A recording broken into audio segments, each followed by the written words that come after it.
the public school system. I was 13 or 16 and wanted to make the change to do e-learning. At that time, it was frowned upon. It wasn't what it is today.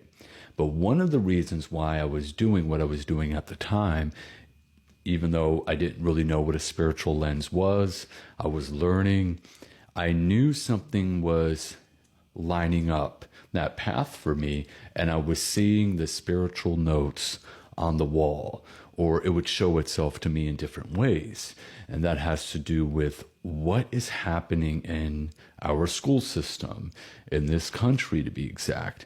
I would see people who were over-medicated, being treated in ways that were just inhumane. And now, mind you, these were young people at the time. They grew into adults. And the reason why I'm bringing this up is because when these people who are mistreated commit crimes or all these things that we see on the news, we wonder, how did it get to this point? It's to make money. But anyway, the point that I'm trying to make is that then we look at the news today and we see all this destruction, negativity, young people, people of all ages. But the fact of the matter is that so many people, especially the young ones, are over-medicated. And when you over-medicate someone and then say, okay, you reach this age, you're supposed to be here, now go into the world, you have everything at your disposal, now make it work. We wonder why we're seeing all these issues. I mean, look at the news. Look at the things these young people are doing, taking. There is really no genuine care and mentorship. There's no real thought or purpose that goes into it that really serves them where they're at. And so when I said to someone, I said this to teachers, I'm like, you know this is not going to go well, period.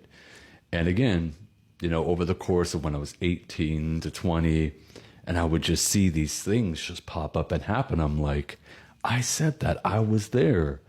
And it confirms, even in times where people who are they were much more educated than I am in terms of having degrees and all those things at the time, it goes to show that you can have all those things and still be ignorant, arrogant, and not know what you're talking about, or just serving yourself. And that is exactly what happened.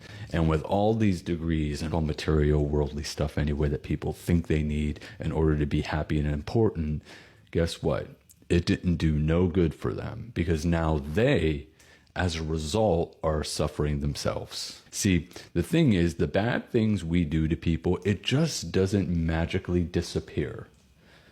It will pop up in some other way, in ways that we don't realize. It comes back. They say karma. That's the word, the go-to word, karma.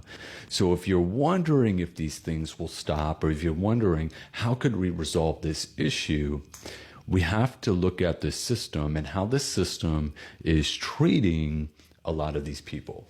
The more we ignore it and pretend like it doesn't exist, that just makes it worse, because it does negatively in some way impact us all, because we are all in the world. We have to do our daily patterns just like anyone else. That this system is being checked for what they do. And I'm talking about the drug system, the medical establishment as well, because they're making all these things that we're taking. Well, a lot of us are taking in some way, and or being forced to take with no real care in mind for the person, especially the young person taking it. A lot of the young people that I knew or grew up with are either mentally disabled or not alive, or part of a horrible accident at a young age. And we're seeing this on TV. The faces change, but the same type, same situation seems to happen time and time again. So let that be a thought.